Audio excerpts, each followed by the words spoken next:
The great hall of the Galactic Council stretched for miles in every direction. Thousands of beings from across the galaxy sat in floating chairs that moved through the air like silent birds. The walls were made of crystal that showed the stars beyond, and the ceiling disappeared into darkness above. Ambassador Zephyrian stood at the center of it all. His blue skin seemed to glow under the soft lights, and his forearms moved as he spoke. He was from the Altarian Empire, one of the oldest and strongest races in the galaxy. Today he had important news to share. "Fellow council members," Zephyrian said, his voice carrying to every corner of the massive room. "We must talk about the humans." A wave of annoyed sounds came from the crowd. Some aliens clicked their tongues. Others made buzzing noises. A few just sighed heavily. The humans were always a boring topic. "What have those primitive creatures done now?" asked Counselor Vex from the crystalline worlds. Her body was made of living glass, and light danced inside her when she spoke. "Have they finally learned to make fire without burning down their forests?" Laughter filled the hall. The humans were known throughout the galaxy as the most backward species anyone had ever found. They lived on one small planet in a tiny solar system at the edge of nowhere. They had only learned to fly between stars 300 years ago, which was nothing compared to the thousands of years other races had been traveling space. Zephyrian held up one of his hands for quiet. "The situation is more serious than you think. Our spy satellites show that human population has grown by 40% in the last century. Their factories are working day and night. They are building something." "Building what?" asked General Korath of the War Clans. His people looked like giant wolves that walked on two legs. "More of those slow, ugly ships they use to crawl between their planets?" "We are not sure," Zephyrian admitted. "Our spies cannot get close enough to see clearly. The humans have become very good at hiding their activities." This caused more laughter. The idea that humans could hide anything from the advanced alien races seemed funny to most of the council members. High Chancellor Nexus spoke from his throne that floated above all the others. He was ancient, even by galactic standards, and his metal body had been keeping him alive for over 2,000 years. "The humans have been locked in their home system for 3 centuries. We control all the space lanes that lead to their star. They cannot go anywhere or do anything without our permission. What possible threat could they be?" Zephyrian brought up a holographic display that showed the human solar system. The image was huge, filling the space above the council floor. Everyone could see the small yellow star with its family of planets orbiting around it. "Look at this. Data," Zephyrian said, pointing to numbers that appeared next to the image. "The humans now have over 50 billion people living in their system. Not just on their home planet, but on moons, asteroids, and space stations. They have built cities in places where no life should be able to survive." "So what?" said Counselor Melissa 9 of the Machine Collective. Her robotic voice echoed strangely in the hall. "More humans just means more mouths to feed. It makes them weaker, not stronger." "That might be true for most species," Zephyrian continued, "but humans are different. They reproduce quickly and they work together in ways we do not fully understand. Our experts say they could have an army of billions if they wanted one." "An army of billions armed with what?" General Korath laughed so hard, his wolf-like features twisted with amusement. "Stone clubs? Metal spears? We have seen their weapons. They are hundreds of years behind our weakest military technology." The holographic display changed to show human ships moving slowly between their planets. The vessels looked clumsy and primitive compared to the sleek alien craft that could cross the galaxy in days. "These ships barely qualify as space-worthy," said Admiral Thos of the Deep Void Fleet. His species lived in the cold darkness between stars, and their technology was among the most advanced in the galaxy. "Our children build better toys in school projects." High Chancellor Nexus nodded slowly. The humans have been contained successfully for 3 centuries. They pose no threat to galactic peace or stability. Why are we wasting time discussing them? Because, Zephyrian said, his voice becoming more serious, some of our intelligence officers believe the humans are planning something. They point to unusual energy readings from the human asteroid belt, strange radio signals that stop whenever our spy ships get close, and their diplomatic messages have become different. Different how? Asked Counselor Vex. More confident, as if they know something we do not. The hall fell silent for a moment. Then the laughter started again, even louder than before. Confident humans, General Korath howled. What do they have to be confident about? They live in one tiny system while we control thousands of worlds. High Chancellor Nexus raised his hand for silence. I think it is time we stopped treating the humans like a curiosity. They have had 300 years to think about their situation. Perhaps they have forgotten their place in the galaxy. What do you suggest, Chancellor? Asked Zephyrian. I suggest we remind them. The human system has valuable resources. Their star produces good energy, and their planets have metals. We can use. It is time to bring them into the galactic community properly. You mean conquer them, said Admiral Thoss bluntly. I mean annex them for their own good, the Chancellor replied. Humans clearly cannot govern themselves effectively. They fight wars on their own planet, pollute their environment, and waste their resources. Under proper galactic supervision, they could become productive citizens. The council members began to talk excitedly among themselves. Many had wanted to take control of the human system for years, but the Chancellor had always said to wait and watch. We could relocate the humans to a more suitable world, suggested Counselor Melissa 9. One where they could be properly monitored and educated. An excellent idea, agreed General Korath. My people have several prison worlds that would be perfect for humans. Wide open spaces where they can run around and feel free, but with no technology more advanced than farming tools. Zephyrian felt uncomfortable with how quickly the discussion had turned to conquest, but he did not voice his concerns. The Altarian Empire would benefit greatly from access to human resources. High Chancellor Nexus made his decision. Very well. I call for a formal vote. All in favor of annexing the human system and relocating its population to supervised worlds? Thousands of hands, tentacles, claws, and mechanical appendages rose into the air. The vote was nearly unanimous. The motion passes, the Chancellor announced.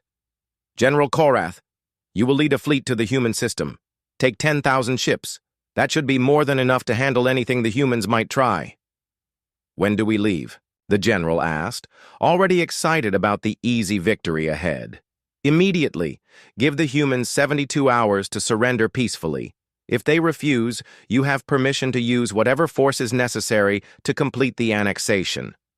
As the council session ended and the alien representatives began to file out of the Great Hall, none of them noticed the small device hidden in the crystal walls. None of them knew that every word they had spoken was being transmitted across the galaxy to a small blue planet orbiting a yellow star. On Earth, in a bunker deep beneath the Swiss Alps, human military leaders listened to the recording and smiled, grimly. After 3 centuries of waiting and preparing, the moment they had all known would come had finally arrived. The aliens were coming, and humanity was ready. The edge of the human solar system was usually empty and quiet. Light from the distant sun barely reached this far out, and the only things here were ice and rock floating in the endless darkness. But today was different. Today, the darkness came alive with the lights of 10,000 alien warships. General Korath stood on the bridge of his flagship, the Stellar Fang. Through the massive windows, he could see the rest of his fleet stretching out in all directions like a metal forest. Each ship was bigger than anything humans had ever built. Each ship carried enough firepower to destroy cities. "Sir," said his communications officer, a nervous young wolf from the outer colonies. "We are receiving a message from the human homeworld." "Already?" Korath laughed. "We only just arrived at the edge of their system. Put it on the main screen." The image that appeared showed a human male in a simple blue uniform. He had gray hair and tired eyes, and he sat behind a plain wooden desk. Nothing about him looked impressive or threatening. "I am Secretary General Williams of the United Earth Government," the human said. His voice was calm and steady. "We have received your invitation to join the galactic community under alien supervision. We are prepared to discuss terms." Korath's officers exchanged amused looks.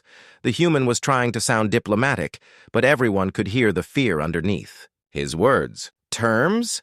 Korath growled into the communication device. "There are no terms, human. You have 72 hours to gather your people and prepare for relocation. Any resistance will be met with overwhelming force." Secretary General Williams nodded. Slowly. "We understand your position, General. However, our people will need time to prepare for such a massive undertaking. Moving 50 billion people is not something that can be done quickly." 50 billion. Korath was impressed, despite himself. "Your species breeds like space rats. No wonder your planet is so polluted." "We have learned to adapt," Williams replied. "General, I would like to propose a meeting. Face-to-face, negotiations might help us avoid any unnecessary unpleasantness." Korath thought about this. The High Chancellor had ordered him to give the humans a chance to surrender peacefully. Meeting with their leaders would show that the Galactic Council was reasonable and civilized. "Very well," he said. "Send a single diplomatic ship to these. Coordinates. No weapons, no tricks. If you try anything foolish, we will turn your planet into a ball of fire." "Understood," Williams said. "Our ship will arrive in 6 hours." The transmission ended, and Korath turned to his tactical officer. "What do our sensors show about human military capabilities?" "Very limited, sir," the officer replied, reading from his display. "We detect maybe 3,000 ships in their entire system. Most of them are cargo vessels or passenger transports. Their largest warship is less than half the size of our smallest escort cruiser." "What about ground defenses?" "Primitive missiles and energy weapons. Nothing that could penetrate our shields. Sir, I could probably conquer their entire planet with just one battle group." Korath nodded with satisfaction. This was going to be even easier than he had expected. 6 hours later, a small human ship approached the alien fleet. It was ugly and slow, painted white with blue markings. Compared to the sleek alien vessels, it looked like a flying brick. "Sir," the communications officer reported, "the human diplomatic ship is requesting permission to dock." "Granted," Korath said, "but keep our weapons locked on them. If they try anything stupid, vaporize them immediately." The human ship attached itself to the docking bay of the Stellar Fang. A few minutes later, 3 humans walked onto Korath's bridge. They were escorted by alien guards and looked very small and fragile compared to the massive wolf-like warriors around them. The leader was an elderly human woman with white hair and kind eyes. She wore a simple gray suit and carried a briefcase.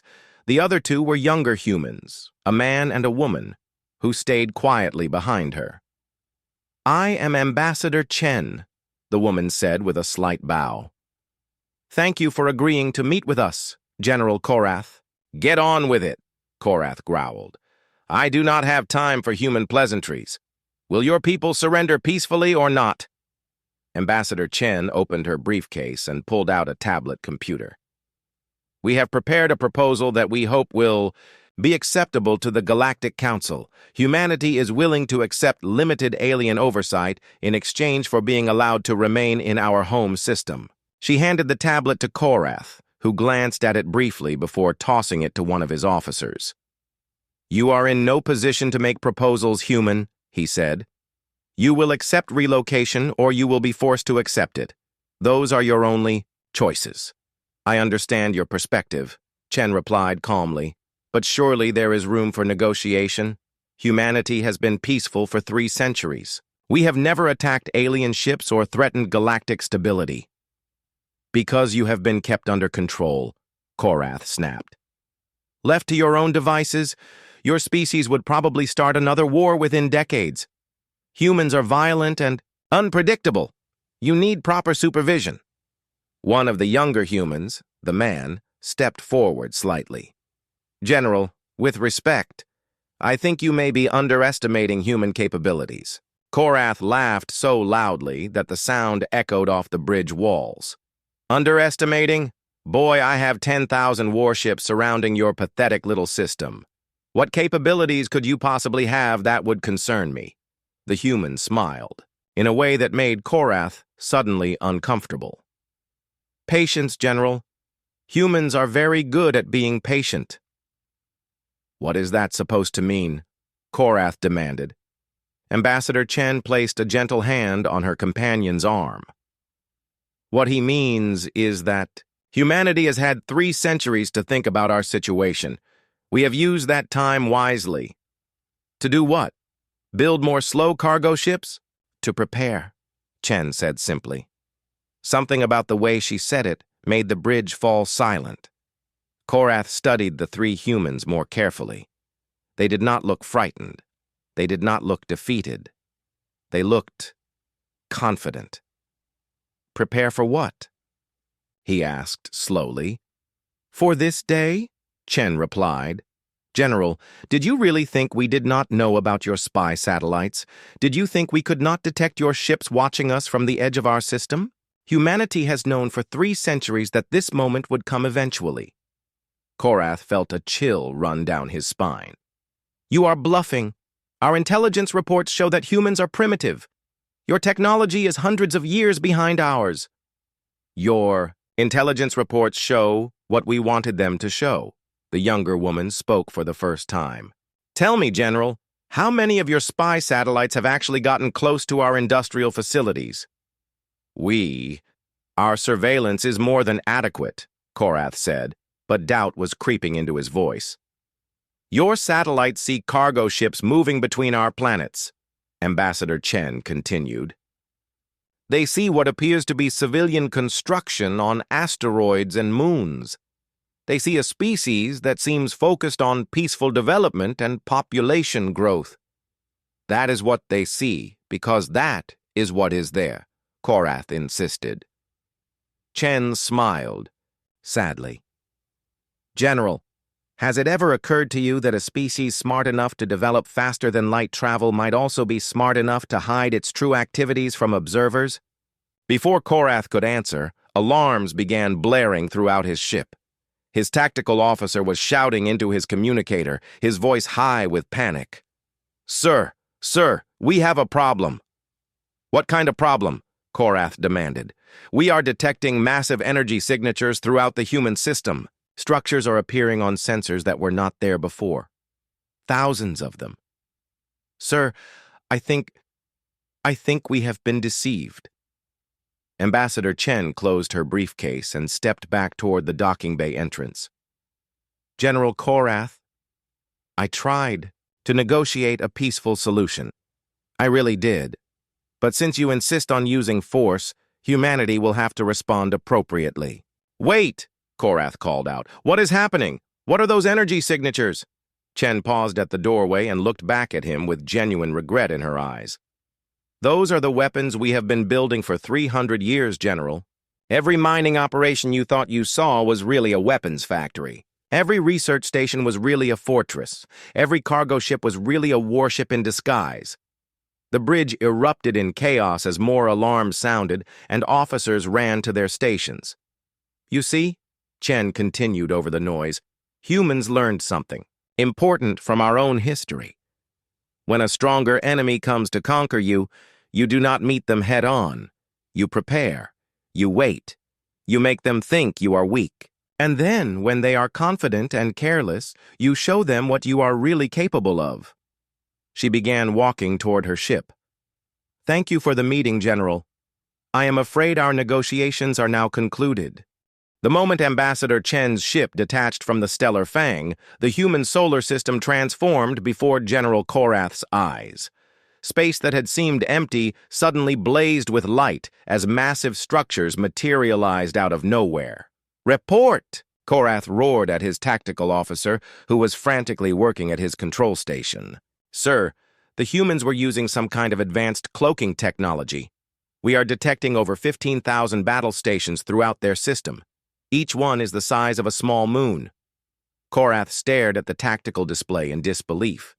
The peaceful mining operations his spies had observed were revealing themselves as the largest weapons platforms anyone had ever built. Asteroid Ceres, which intelligence reports said was a simple mining colony, was now showing massive gun batteries that could be seen from millions of miles away.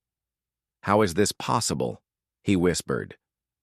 His communications officer looked up from his station with fear in his eyes. "Sir, we are receiving transmissions from human ships throughout the system. Not cargo vessels, warships, thousands of them." "How many thousands?" "At least 40,000, sir. Maybe more. They are still appearing on our sensors as their cloaking systems shut down." Korath felt his legs go weak. His fleet of 10,000 ships had been impressive when they arrived. Now they were outnumbered 4-1, and the enemy had the advantage of prepared positions. "Sir," his weapons officer called out, "the human battle stations are powering up their weapons. Energy readings are off the scale."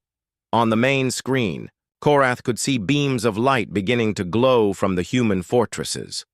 But these were not the primitive energy weapons his intelligence reports had described. These were focused streams of pure destruction that made his own ship's weapons look like toys.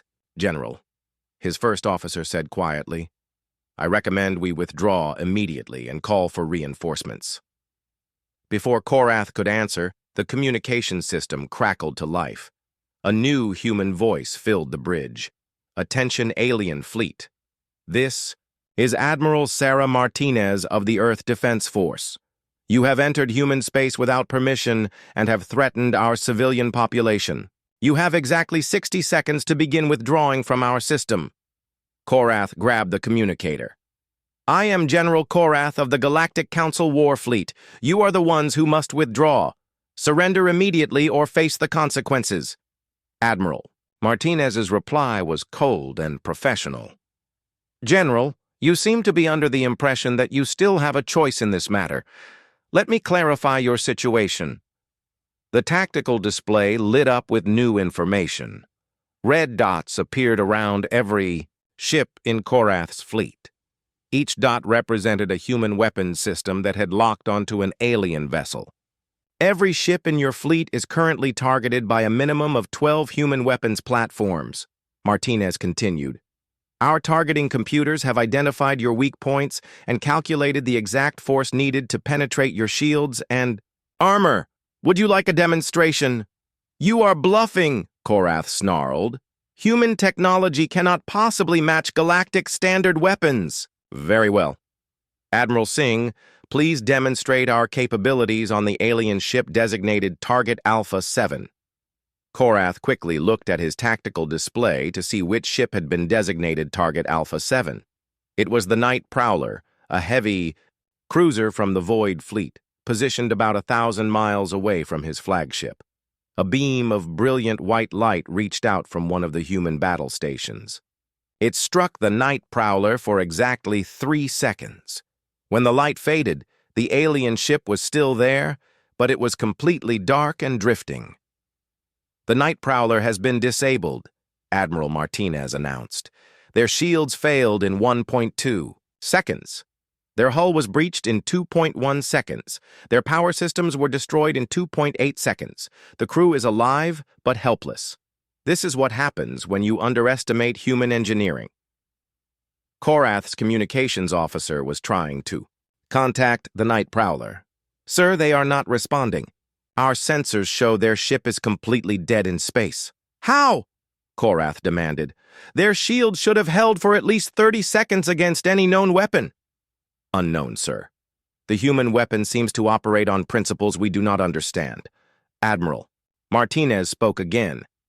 "General Korath, that was a single weapon from a single battle station. using approximately 1% of its maximum power. We have over 15,000 such stations, and each one has multiple weapons. Your 60 seconds are now up. What is your decision? Korath looked around his bridge at the faces of his officers. All of them were staring at him, waiting for orders.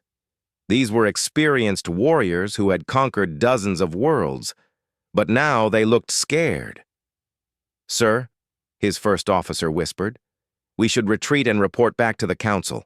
This situation is beyond our capabilities." "We cannot retreat," Korath snapped. "The entire galaxy is watching. If the war clans run from a handful of primitive humans, we will never live it down."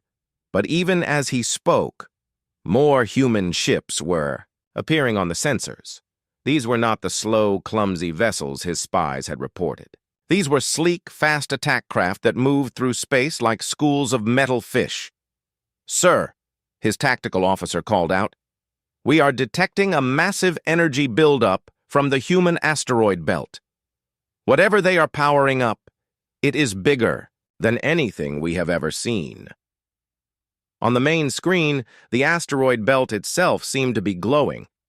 What had appeared to be rocks and debris was transforming into a single enormous weapon that stretched across millions of miles of space. "That is impossible," Korath breathed. "No one can weaponize an entire asteroid belt." Admiral Martinez's voice returned, and this time there was a note of amusement in it. "General, humans have a saying. If you are not cheating, you are not trying hard enough. For 3 centuries, we have been cheating. We have been lying to your spies, hiding our true capabilities, and building weapons that your people never imagined were possible." "What do you want?" Korath asked, his voice barely a whisper. "I want you to leave our system and never return. I want you to go back to your Galactic Council and tell them exactly what you have seen here. And I want you to make sure they understand that humanity is no longer interested in being conquered." Korath's pride as a warrior was screaming at him to fight, but his common sense was telling him that this battle was already lost.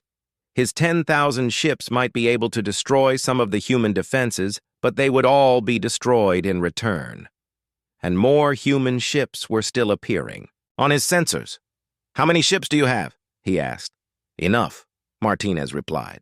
"General, you came here expecting to find a primitive species armed with stone clubs. Instead, you found the most militarized civilization in the galaxy. We have spent 300 years doing nothing but preparing for war. Every human child learns to fight before they learn to read. Every asteroid has been turned into a fortress. Every moon has been made into a weapons platform." The tactical display showed more information that made Korath's heart sink. The human ships were not just more numerous than his fleet. They were also faster, more maneuverable, and equipped with weapons that seemed to ignore the laws of physics. "Your choice, General," Martinez continued. "Leave now with your ships and crews intact, or stay and be destroyed. We prefer not to kill unnecessarily, but we will defend our home." Korath looked at his officers one more time. He could see the answer in their eyes. They were soldiers, not fools. "All ships," he said into the fleet communicator, "prepare to withdraw from the human system." "A wise decision," Admiral Martinez said. "You have 1 hour to clear our outer boundary. Any ship that remains after that will be considered hostile and will be destroyed." As the alien fleet began its humiliating retreat, Korath could not stop, staring at the tactical display. 40,000 human warships, 15,000 battle stations, an asteroid belt that had been turned into a single massive weapon. It was the largest military force anyone had ever assembled, and it had been hidden in plain sight for 3 centuries. "Sir," his communications officer said quietly, "the Galactic Council is requesting a status report." Korath closed his eyes and tried to think of how to explain what had just happened. How do you tell the most powerful organization in the galaxy that they had been completely fooled by a species they considered primitive? "Tell them," he said finally, that the human situation has become complicated. As his flagship led the retreat out of the human system, Korath knew that everything had changed. The galaxy would never be the same again. Humanity had revealed their true strength, and there was no going back. General Korath's retreat should have been the end of the matter. His battered fleet limped back toward the Galactic Council's territory, carrying news that would shake the foundations of alien civilization. But not every alien commander was wise enough to accept defeat. Admiral Thoss of the Deep Void Fleet had been monitoring the entire confrontation from his position 3-star systems away. Unlike the hot-headed war clans, his people were cold and calculating. They had evolved in the empty space between stars, and their technology was among the most advanced in the galaxy. The humans got lucky, he told his officers as they watched recordings of Korath's humiliation. They caught the war clans by surprise with their deception, but surprise only works once. His flagship, the Endless Night, was a marvel of alien engineering. It was 10 miles long and equipped with weapons that could crack planets. Around it floated another 5,000 ships of the Deep Void Fleet, each one a masterpiece of destruction. "Sir," his tactical officer said, "the Council has ordered all fleets to withdraw and await further instructions." The Council was not expecting this situation, Thoss replied coldly. They need time to analyze what happened and plan a proper response. But time works in the humans' favor. Every day we wait gives them more time to prepare additional defenses. Admiral Thoss had not become the supreme commander of the Deep Void Fleet by following orders blindly. He had earned his position by understanding that sometimes a leader must act decisively, even without permission. "Signal the fleet," he ordered. "We attack the human system immediately." "Sir, that is a direct violation of Council orders," his first officer warned. The Council orders were based on incorrect information about human capabilities, Thoss replied. "Now that we know what we are facing, we can plan accordingly." The humans showed Korath their defenses, but they also revealed their tactics. They rely on fixed positions and overwhelming firepower. They fight like the primitive species they really are. The Deep Void Fleet began moving toward the human system, but they approached differently than Korath had. Instead of announcing their presence, they used their advanced stealth technology to remain invisible. Instead of demanding surrender, they prepared for immediate attack. "Sir," the sensor officer reported as they reached the edge of human space, "I am detecting the same energy signatures Admiral Martinez showed to General Korath. 15,000 battle stations, approximately 40,000 mobile units. But now we know they are there." Thoss smiled with satisfaction. "Begin Phase 1. The Deep Void Fleet had brought something that Korath's forces had not possessed: quantum torpedoes. These weapons existed in multiple dimensions at the same time, allowing them to bypass normal shields and armor by attacking from angles that should not exist. The first wave of quantum torpedoes materialized inside human battle stations without having to travel through normal space. In the span of 30 seconds, over 1,000 human defensive platforms simply vanished in silent explosions. "Direct hits confirmed," the weapons officer reported. "Human casualties estimated in the millions." But Admiral Thoss's satisfaction was short-lived. The human response was swift and devastating. "Sir, new contacts appearing on sensors, thousands of them." The tactical display lit up with more human ships than anyone had seen before. These were not the vessels that had faced Korath. These were sleeker, faster, and deadlier. They moved through space with an efficiency that made even the advanced alien ships look clumsy. "Where did they come from?" Thoss demanded. "Unknown, sir. They seem to have been hidden throughout the system in ways our sensors cannot detect." Admiral Martinez's voice filled the bridge of the Endless Night. "Admiral Thoss of the Deep Void Fleet, you have just committed an act of war against the human species. You have killed 3 million innocent people in an unprovoked attack. This aggression will not go unanswered." "Your tricks will not work twice, human," Thoss replied. "We know about your battle stations now. Our quantum weapons can destroy them, faster than you can deploy them." "Admiral," Martinez said, and her voice carried a coldness that made the bridge temperature seem to drop. "You have made a critical error. You assumed that what we showed General Korath was everything we had prepared." "What do you mean?" "I mean that was our defensive fleet. You have not yet met our offensive capabilities." The space around the Deep Void fleet suddenly erupted with activity. Human attack ships appeared from nowhere, moving at speeds that should have torn them apart. They came from above, below, and all sides at once, surrounding the alien fleet in a perfect sphere of destruction.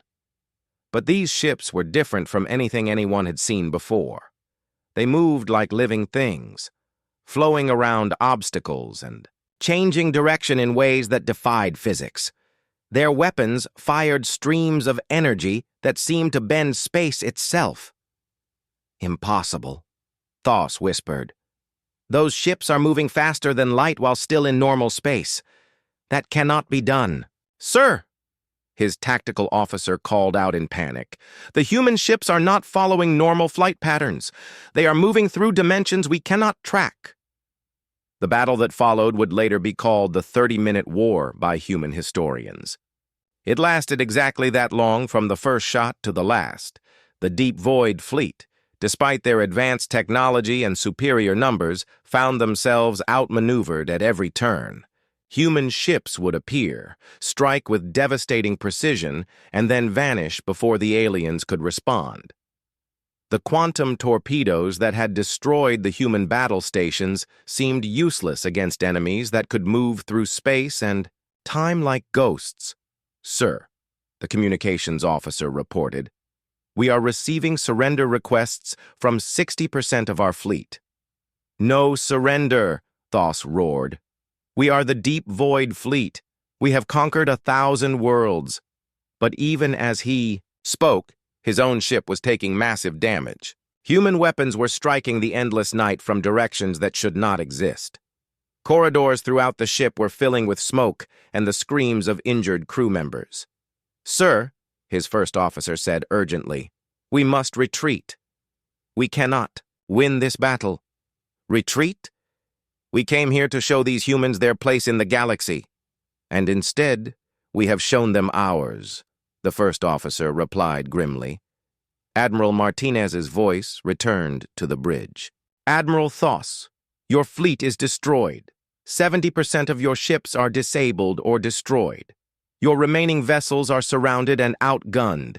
You have one chance to save the lives of your remaining crew members." What do you want?" Thos asked, his voice hollow with defeat. "Unconditional surrender. You will order all surviving ships to power down their weapons and prepare to be boarded. Your crews will be treated according to galactic laws of war, but your ships and equipment will be confiscated as payment for the damage you have caused."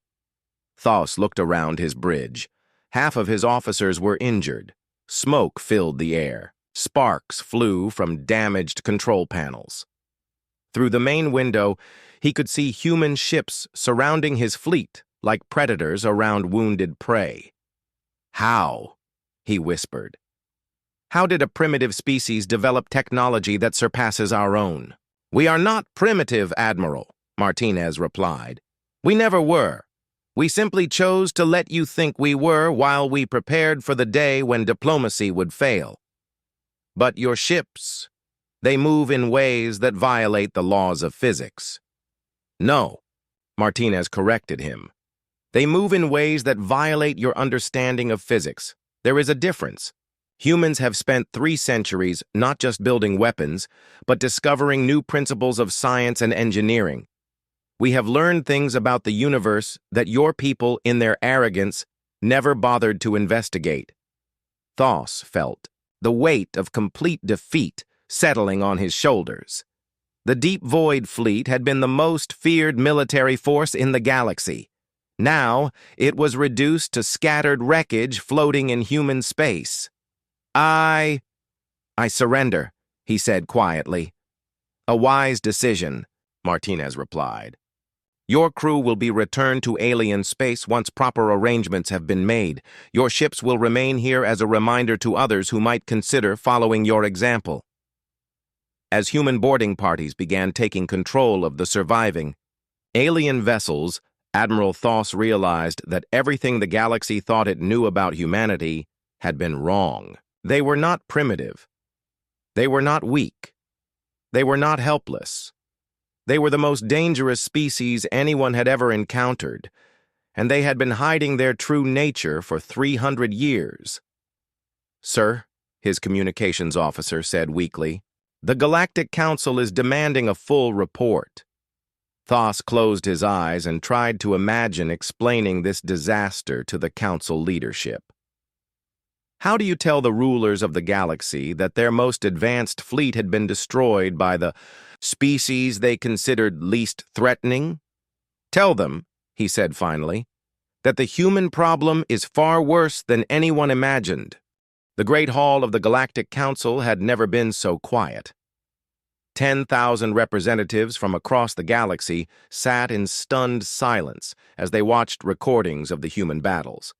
The images showed alien fleets being destroyed by weapons that should not exist, wielded by a species that was supposed to be primitive. High Chancellor Nexus stood at the center of it all, his ancient metal body seeming to have aged centuries in just a few days. The reports from Generals Korath and Thoss lay before him, but he barely needed to read them. The visual evidence was overwhelming. "So," he said finally, his voice echoing in the vast chamber, "it appears we have been somewhat misinformed about human capabilities." A few nervous laughs came from the crowd, but they died quickly. No one found the situation amusing anymore. Ambassador Zephyrian of the Altarian Empire stood to speak. His blue skin seemed pale, and his 4 arms shook slightly as he addressed the council. "Fellow representatives, I must accept responsibility for the intelligence failures that led to this disaster. Our spy networks completely missed the true nature of human military development. The question now," said Counselor Vex of the Crystalline Worlds, "is what do we do about it? We cannot simply pretend this did not happen. 2 major fleets have been destroyed or captured. Human military superiority has been demonstrated beyond any doubt." General Korath, who had returned from his humiliating retreat only hours before, stood up slowly. His wolf-like features showed the shame he felt at his defeat. "With respect, Counselor Vex," he said, "I do not think we should do anything about it. The humans gave me a chance to retreat with my fleet intact. They could have destroyed us all, but they chose mercy instead. That suggests they are not interested in conquest." "Mercy?" Admiral Thoss's voice was bitter as he spoke from his medical chair. His injuries from the battle were still healing, and he looked like a broken shell of his former self. "They destroyed my fleet and captured my ships. You call that mercy?" "You attacked them without provocation," Korath replied firmly. "What did you expect them to do? Send you flowers?" High Chancellor Nexus raised his hand for silence.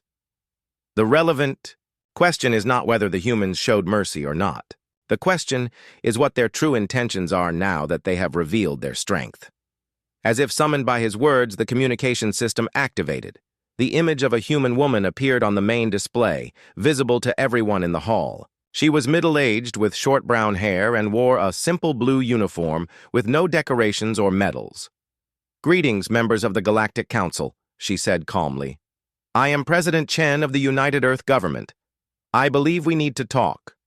The hall erupted in excited chatter. This was the first time a human leader had ever addressed the full council directly. "Honored President," Chancellor Nexus replied carefully, "we are surprised to hear from you. We had not expected direct communication so soon after recent events." President Chen smiled slightly. "Recent events have made direct communication necessary. For 3 centuries, humanity has been content to remain isolated in our home system. But your attempts at forced annexation have changed our perspective on galactic politics." "What do you want?" Counselor Melissa 9 of the Machine Collective asked bluntly. "We want what we have always wanted," Chen replied. "To be left alone. However, We now realize that isolation is no longer possible. The galaxy has made it clear that our continued independence is seen as a threat to established order. You have demonstrated military capabilities that exceed anything we previously thought possible, Chancellor Nexus said slowly. Your weapons, your ships, your tactics. How did you develop such advanced technology in isolation? We were not isolated by choice, Chancellor. We were isolated by your policies. For 3 centuries, alien spy networks monitored everything. We did while preventing us from making contact with other civilizations. You created a laboratory where humanity could focus entirely on advancement without outside interference. Ambassador Zephyrian leaned forward. Are you saying that our containment strategy actually helped you develop these capabilities? In a sense, yes. Without the distractions of galactic politics, trade negotiations, or cultural exchange, we were able to dedicate all of our resources to research and development. Every human world became a research facility. Every asteroid became a testing ground. We turned scientific advancement into a species-wide obsession. The implications of this revelation sent waves of shock through the council chamber. Their policy of keeping humanity isolated had backfired spectacularly. What are your intentions now? Chancellor Nexus asked carefully.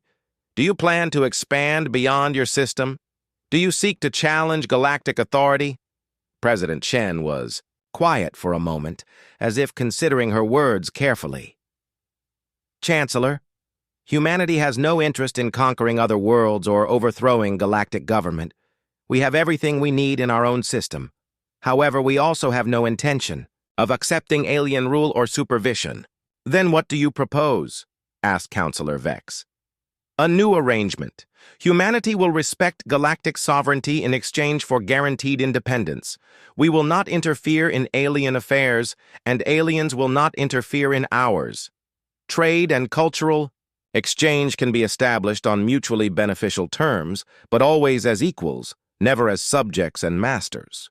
General Korath stood up again. And if the Council refuses these terms? President Chen's expression became more serious. General, you have seen what happens when alien fleets enter human space uninvited. We prefer peaceful coexistence, but we will defend ourselves if necessary.